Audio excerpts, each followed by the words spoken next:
ನಮಗೆಲ್ಲರಿಗೂ ಗೊತ್ತಿದೆ, ಮತದಾನ ಅನ್ನೋದು ಈ ದೇಶದ ದೊಡ್ಡ ಹಬ್ಬ. ಮತದಾರರನ್ನ ನಾವು ಪ್ರಭುಗಳು ಅಂತ ಕರೀತೀವಿ. ಆದರೆ ಈ ಎಲ್ಲ ಹೇಳಿಕೆಗಳು ನಿಜವಾಗ್ಲೂ ನಾವು ನಮ್ಮ ಮನಸ್ಸಿಗೆ ತಗೊಂಡಿದ್ದೀವ ಅನ್ನೋದು ಪ್ರಶ್ನೆ. ಮತದಾರರು ನಾವು ಪ್ರಭುಗಳು ಅಂತ ಅವ್ರು ಫೀಲ್ ಮಾಡ್ಕೋಬೇಕು. ವಿ ಶುಡ್ ಫೀಲ್ ನಾವು ಈ ದೇಶವನ್ನ ಆಳುವವರನ್ನ ನೀಡುತ್ತಕ್ಕಂತಹ ಬಹುದೊಡ್ಡ ಜವಾಬ್ದಾರಿ ನಮ್ಮ ಮೇಲೆ ಇದೆ ಅನ್ನುವ ಅರಿವು ನಮ್ಮಲ್ಲಿ ಬಂದಾಗ ಮಾತ್ರ ನಾವು ಉತ್ತಮರನ್ನ ಆಯ್ಕೆ ಮಾಡೋಕ್ಕೆ ಸಾಧ್ಯ ಆಗುತ್ತೆ. ನಾವು ಪ್ರತಿದಿನ ಟಿವಿಗಳಲ್ಲಿ, ನ್ಯೂಸ್ ಪೇಪರ್ಗಳಲ್ಲಿ, ನಮ್ಮ ಯೂಟ್ಯೂಬ್ ಚಾನೆಲ್ಗಳಲ್ಲಿ, ಇನ್ಸ್ಟಾದಲ್ಲಿ ನಾವು ಪ್ರತಿದಿನ ಗಮನಿಸ್ತೀವಿ. ಏನಂತಂದ್ರೆ ದೇಶದಲ್ಲಿ ನಡೆಯುತ್ತಿರುವ ಪ್ರತಿ ಘಟನೆಯನ್ನು ನಿಜವಾಗ್ಲೂ ಎಲ್ಲವೂ ಸಹ ವಿಡಿಯೋ ಸಮೇತ ನೋಡ್ತೀವಿ ನಾವು. ಅದೇ ರೀತಿ ಅಕ್ಕಪಕ್ಕ ದೇಶದಲ್ಲಿ ಆಗ್ತಕ್ಕಂತಹ ಬೆಳವಣಿಗೆಗಳನ್ನು ಗಮನಿಸ್ತೀವಿ. ಅದಕ್ಕೆ ನಮ್ಮ ದೇಶದಲ್ಲಿ ಅರಾಜಕತೆ ಆಗದೇ ರೀತಿ, ನಮ್ಮ ದೇಶದಲ್ಲಿ ನಾಗರಿಕರಿಗೆ ಸೌಲಭ್ಯ ಕೊಡುವ ನಿಟ್ಟಿನಲ್ಲಿ ಹೇಗೆ ಭಾರತ ತನ್ನ ಅಸ್ತಿತ್ವವನ್ನು ಪ್ರತಿಷ್ಠಾಪಿಸಿಕೊಳ್ತಾ ಇದೆ ಅಂತ ನಾವೆಲ್ಲರೂ ಸಹ ಗಮನಿಸ್ತಾ ಇದ್ದೀವಿ. ದಯಮಾಡಿ ನಾನು ನಿಮ್ಗೆಲ್ಲರೂ ಹೇಳೋದಿಷ್ಟೇ, ನಿಮ್ಮ ಮಕ್ಕಳನ್ನ ಉತ್ತಮ ಪ್ರಜೆಗಳನ್ನಾಗಿ ರೂಪಿಸಬೇಕು ಅಂತಂದ್ರೆ ಈ ದೇಶದ ಬಗ್ಗೆ ಗೌರವ ಬರಬೇಕು. ನೀವು ಆಯ್ಕೆ ಮಾಡುವ ಸಂದರ್ಭದಲ್ಲಿ ನಿಮ್ಮ ಆಯ್ಕೆ ಅತ್ಯುತ್ತಮವಾಗಿರಬೇಕು. ಅತ್ಯುತ್ತಮ ಆಯ್ಕೆ ಅಂತಂದ್ರೆ ಯಾರು ಅಂತಂದ್ರೆ ಜನರು ನಮ್ಮ ಸೇವೆ ಮಾಡಕ್ಕಿರ್ಬೇಕು, ನಮಗೆ ಲಭ್ಯರಿರಬೇಕು, ಅವರು ದೇಶದ ಬಗ್ಗೆ ಕನಸಿರಬೇಕು, ತನ್ನ ಕಾನ್ಸ್ಟಿಟ್ಯೂನ್ಸಿ ಬಗ್ಗೆ ಕನಸಿರಬೇಕು. ಆ ರೀತಿಯ ಉತ್ತಮರನ್ನ ನಾವು ಆಯ್ಕೆ ಮಾಡುವ ನಿಟ್ಟಿನಲ್ಲಿ ನೀವು ನಿಮ್ಮ ಮಕ್ಕಳಲ್ಲಿ ದಯಮಾಡಿ ಅದನ್ನು ತುಂಬಿ ಅಂತ ಹೇಳ್ತಾ, ನಾವೆಲ್ಲರೂ ಸಹ ಪ್ರಜಾಪ್ರಭುತ್ವ ಹಬ್ಬವನ್ನ ಇನ್ನೂ ಹೆಚ್ಚಿನ ರೀತಿಯಲ್ಲಿ ಆಚರಣೆ ಮಾಡೋಣ ಅಂತ ಹೇಳ್ತಾ, ಅದರೊಟ್ಟಿಗೆ ನಾವು ಇವತ್ತು ಯೂತ್ ಡೇ ಅನ್ನು ಸೆಲೆಬ್ರೇಟ್ ಮಾಡ್ತಾ ಇದ್ದೀವಿ. ಯೂತ್ ಡೇ ಅಂತಂತಂದ್ರೆ ಬರೀ ಎಷ್ಟು 45 ವರ್ಷದೊಳಗಿರೋರು ಮಾತ್ರ ಯೂತ್ ಸರ್, ನಿಜವಾಗ್ಲೂ ಆಗಿಲ್ಲ. ನೀವು ಮನಸ್ಸಲ್ಲಿ ಯಾರು ಯೂತ್ಸಿದ್ದೀರಿ ಎಲ್ಲರೂ ಸಹ ಯುವಕರೇ. ಅಂದ್ರೆ ದೇಶದ ಬಗ್ಗೆ ಕನಸು ಕಾಣೋರು ಎಲ್ಲರೂ ಸಹ ಯುವಕರಾಗೇ ಇರ್ತೀರ. ನಮ್ಮ ದೇಶದ ಬಗ್ಗೆ ಒಳ್ಳೆ ಕನಸನ್ನು ಕಾಣೋಣ. ನಾನು ನನ್ನ ತಾಲೂಕು ಸ್ವೀಪ್ ಸಮಿತಿಯಿಂದ ನಾವೆಲ್ಲರೂ ಸಹ ಚುನಾವಣೆ ಸಂದರ್ಭದಲ್ಲಿ ಒಳ್ಳೆಯವರಿಗೆ ಮತ ಹಾಕಿ ಅಂತ ಹೇಳ್ತೀವಿ. ಈ ಸಂದರ್ಭವನ್ನು ಬಳಸಿಕೊಂಡು ನನಗೆ ಮತದಾನ ದಿನದ ಬಗ್ಗೆ ಮಾತಾಡೋಕ್ಕೆ ಅವಕಾಶ ಕೊಟ್ಟಂತಹ ಎಲ್ಲರಿಗೂ ಹೊಂದಿಸಿ ನನ್ನ ಮಾತು ಮುಗಿಸ್ತೇನೆ. ಈ ಮೂಲಕ ಪ್ರತಿಜ್ಞೆ ಸ್ವೀಕರಿಸುತ್ತೇವೆ. ಧನ್ಯವಾದ. ಗುಡ್ ಎಕ್ಸಾಂಪಲ್, ಮಾದರಿಯಾಗಿನೂ ಇರಬೇಕು, ರೋಲ್ ಮಾಡೆಲ್ ಆಗಬೇಕು. ಏನಾಗಬೇಕು? ಬರೀ ನಾನು IAS ಆಗಬೇಕು ಅನ್ಕೊಂಡ್ರೆ IAS ಆಗಲ್ಲ. ಚೆನ್ನಾಗಿ ಓದಬೇಕು.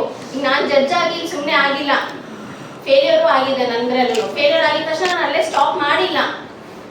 4th attempt, 3rd attempt, 2nd attempt ಮಾಡ್ತಾ you should try again and again. ಒಂದ್ಸತಿಗೆ ಫೇಲ್ ಆಗೋಯ್ತು, IAS ಪ್ರಿಲಿಮ್ಸ್ ಆಗಲಿಲ್ಲ, ಮೇನ್ಸ್ ಆಗಲಿಲ್ಲ ಬಿಡು ಅಂತ ನೀವು ಬೇಜಾರು ಮಾಡಿಕೊಂಡು ಡಿಸಪಾಯಿಂಟ್ ಆಗಬಾರ್ದು. ಸೊ ಒಂದ್ಸತಿ ಫೇಲ್ಯೂರ್ ಆದರೂ ಸಹ ಮತ್ತೆ you should try again and again. ಓಕೆನಾ? ಮತ್ತೆ ಮೊಬೈಲ್ ಯೂಸ್ ಮಾಡ್ತಿದ್ದೀರಿ? ಮೊಬೈಲ್ ಯೂಸ್ ಅಲೋ ಇಲ್ವಾ? ಆನ್ಲೈನ್ ಕ್ಲಾಸಸ್ ಎಲ್ಲ ಅಟೆಂಡ್ ಮಾಡ್ತಾ ಇಲ್ವಾ? ಅಲ್ಲ, ಸ್ಕೂಲಲ್ಲಿ ಇಲ್ಲ, ಮನೆಯಲ್ಲಿ ತಂದೆ ತಾಯಿದು ಮೊಬೈಲ್ ಯೂಸ್ ಮಾಡಲ್ವಾ? ಗೇಮ್ಸು ಮತ್ತೊಂದು ಯೂಸ್ ಮಾಡದೇ ಇರೋರು ಸಿಗಲ್ಲ. ಅಪ್ಪ ಅಮ್ಮಂದು ಮೊಬೈಲ್ಸ್ ಗೇಮ್ ಆಡೋದು. ಅದು ಯಾವುದೋ ಗೇಮ್ ಬರುತ್ತಲ್ಲ, ಏನ್ ಗೇಮ್ ಹೆಸರದು? ಪಬ್ಜಿನಾ? ಪಬ್ಜಿ ಮತ್ತೆ ಇನ್ನೊಂದೇನೋ ಬರುತ್ತಲ್ಲ, ನಾನು ಮಾಡ್ದೆ. ರೀಲ್ಸ್, ಇನ್ಸ್ಟಾಗ್ರಾಮ್ ರೀಲ್ಸ್ ನೋಡಲ್ವಾ? ಏನ್ ಮಕ್ಕಳಪ್ಪ ನೀವು ಇನ್ಸ್ಟಾಗ್ರಾಮ್ ನೋಡಲ್ಲ ಅಂತೀರಾ? ನೋಡ್ತಾರೆ, ಇಲ್ಲಿ ಹೇಳಲ್ಲ ಅಷ್ಟೇ. ನೋಡ್ತಾರೆ, ಇಲ್ಲಿ ಹೇಳಲ್ಲ ಅಷ್ಟೇ. ಅಷ್ಟೇ ನೋಡ್ತೀರಿ ಅಲ್ವಾ ರೀಲ್ಸ್? ಯಾರು Bigg Boss winner? Bigg Boss winner ಯಾರು ಗೊತ್ತಿಲ್ವಾ? Very good. Bigg Boss winner ಗೊತ್ತಿಲ್ವಂತೆ. ನೋಡ್ರಿ, ಇದ್ರಲ್ಲೇ ಗೊತ್ತಾಗುತ್ತೆ ಎಷ್ಟು ನಿಜ ಹೇಳ್ತಿದ್ದೀರಿ ಅಂತ ಇಬ್ರು ಅಲ್ವಾ? ನಿಜ ಬಿಗ್ ಬಾಸ್ ನೋಡಿಲ್ವಾ? Very good. ನೋಡಿ, ನೋ ಮ್ಯಾಮ್ ಅಂತ ರಾಗ ಬೇರೆ ಹೇಳ್ತಿದ್ದಾರೆ ಇಬ್ರು. ಸೊ ಮೊಬೈಲ್ಸ್ ಇದೆ, ಬಟ್ ಅದೆಷ್ಟು ಅಡ್ವಾಂಟೇಜಸ್ ಇದೆಯೋ ಡಿಸ್ಅಡ್ವಾಂಟೇಜಸ್ ಅಷ್ಟೇ ಇದೆ. ಯೂಸ್ ಮಾಡ್ತಾ ಇದ್ರೆ ಪ್ಲೀಸ್ ಸ್ಟಾಪ್. ಓಕೆನಾ? ಸ್ಟಾಪ್ ಮಾಡಿ ಅಂದರೆ ಎಂಟೈರ್ಲಿ ಸ್ಟಾಪ್ ಮಾಡಬೇಡಿ, ಬಟ್ ಅದನ್ನ ಒಳ್ಳೆದಕ್ಕೆ ಬಳಸ್ಕೊಳ್ಳಿ. ಈಗ ಆನ್ಲೈನ್ ಕೋಚಿಂಗ್ ಇರುತ್ತೆ ಅದರಲ್ಲಿ, ಮತ್ತೆ ನಿಮ್ಮ ಕಮ್ಯುನಿಕೇಶನ್ ಸ್ಕಿಲ್ಸ್ ಇಂಪ್ರೂವ್ ಮಾಡ್ಕೊಳ್ಳಿ ಅದರಲ್ಲಿ. ಮತ್ತೆ ಅಸೈನ್ಮೆಂಟ್ಸ್, ಪ್ರೆಸೆಂಟೇಷನ್ಸ್ ಎಲ್ಲ ಕೊಡ್ತಾರಲ್ಲ, 9th standard ಇರಬೇಕಲ್ಲ. ಪ್ರೆಸೆಂಟೇಷನ್ಸ್ ಏನಿಲ್ಲ, ಅಸೈನ್ಮೆಂಟ್ಸ್ ಕೊಡಲ್ಲ. ಯಾವ ಸ್ಕೂಲು? ಕೋಟೆ ಸ್ಕೂಲ್ ಕೋಟೆ ಸ್ಕೂಲ್ ಅಲ್ಲೆಲ್ಲ ಏನು ಪ್ರೆಸೆಂಟೇಷನ್ಸ್ ಮತ್ತೊಂದೇನು ಇರಲ್ವಾ? ಕೊಡ್ತಾರೆ ಇರುತ್ತೆ ಅನ್ಸುತ್ತಲ್ಲ. ಕೊಡುತ್ತೆ. ಸೊ ಅಂತದ್ದು ಏನಾದ್ರು ಮತ್ತೆ ನೀವು ಕಮ್ಯುನಿಕೇಶನ್ ಸ್ಕಿಲ್ಸ್ ಇಂಪ್ರೂವ್ ಮಾಡ್ಕೋಬಹುದು. ಆನ್ಲೈನ್ ಕೋಚಿಂಗ್ ತುಂಬಾ ಇದೆ ಮೊಬೈಲ್ಸ್ ಅಲ್ಲಿ. ರೀಲ್ಸ್ ಅದು ಇದು ನೋಡೋದ್ ಬಿಟ್ಟು ಏನ್ ನೋಡ್ಬೇಕು ಮೊಬೈಲ್ ಅಲ್ಲಿ? ಕೇಳಿಸ್ತಾನೆ ಇಲ್ಲ ಅಪ್ಪ. ತಿಂಡಿ ಮಾಡಿಲ್ವಾ? ಸ್ನಾಕ್ಸ್ ಕೊಟ್ಟಿಲ್ವಾ ಅಪ್ಪ ಅವ್ರಿಗೆ? ಸ್ನಾಕ್ಸ್ ಬಾಯ್ ಬಿಡ್ಬೇಕು. ಇಬ್ರು ಭಯ ಪಡ್ತಿದ್ದೀರಿ ಅನ್ಸುತ್ತೆ. ನಾನಂತೂ ಭಯ ಪಡ್ಸೋ ತರ ಅಂತೂ ಇಲ್ಲ ಅಂತ ಅನ್ಕೊಂಡಿದ್ದೀನಿ.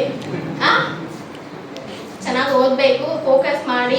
ಮತ್ತೆ ಆನ್ಲೈನ್ ಯಾರ್ಯಾರು ಮತ್ತೆ ನಿಮ್ಮ ಮಕ್ಕಳು ಯಾರ್ಯಾರು ಇರ್ತಾರೋ ಯೂತ್ಸ್ ಅವ್ರಿಗೆಲ್ಲ ಹೇಳಿ ದಯವಿಟ್ಟು ಗೇಮ್ಸ್ಗಳ ಆಡ್ಕೊಂಡು ಮತ್ತೆ ಎಷ್ಟೋ ಜನ ತುಂಬಾನೇ ಹಣವನ್ನೆಲ್ಲ ನಷ್ಟ ಮಾಡ್ಕೊಂಡಿದ್ದಾರೆ.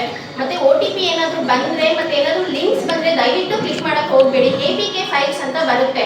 ಏನಾದರೂ ವಾಟ್ಸಪ್ ಅಲ್ಲಿ ಬಂದ್ರೆ ದಯವಿಟ್ಟು ಅದನ್ನ ಕ್ಲಿಕ್ ಮಾಡಕ್ ಹೋಗ್ಬೇಡಿ. APK.files ಅಂತ ಬರುತ್ತೆ. ಅಂತದನ್ನ ಮಾಡಕ್ಕೆ ಹೋಗ್ಬೇಡಿ. ಅಂತ ಮಾಡಕ್ ಹೋದ್ರೆ ಮತ್ತೆ ಅದು ಡೈರೆಕ್ಟ್ ಲಿಂಕ್ ತಗೊಂಡು ನಮ್ಮ ಫೋನ್ ಪೇಗೆ ಲಿಂಕ್ ಆಗುತ್ತೆ ಅದು. ಸೊ ಅದನ್ನೆಲ್ಲ ಸ್ಟಾಪ್ ಮಾಡಿ.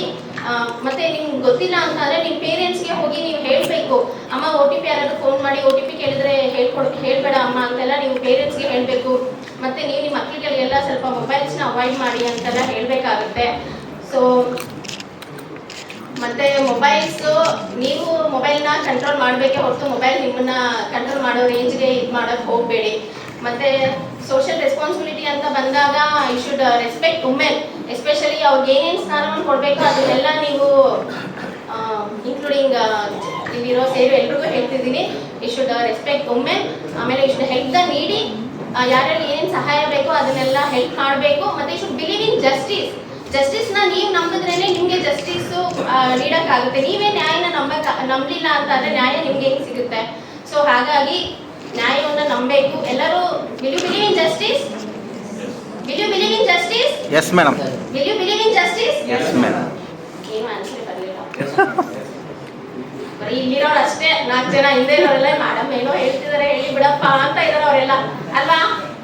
ಇಲ್ಲ, ಅವ್ರು ಭಯ ಬೀಳ್ತಾ ಇದ್ರು ಜಡ್ಜ್ ಅವ್ರ ಹತ್ರ ಮಾತಾಡೋದು. Okay, last but not the least, Bharat ನಿಮ್ಮ ಭವಿಷ್ಯ ನಿಮ್ಮ ಕೈಯಲ್ಲಿದೆ. So you are the backbone of our nation, you are the present and you are the future. ಚೆನ್ನಾಗಿ ಓದಿ, work hard and reach your goal ಅಂತ ಹೇಳ್ತಾ ಎಲ್ಲರ ಮಾತುಗಳನ್ನು ಆಡಲು ಅವಕಾಶ ಕೊಟ್ಟ ಎಲ್ಲರಿಗೂ ನನ್ನ ನಮಸ್ಕಾರ.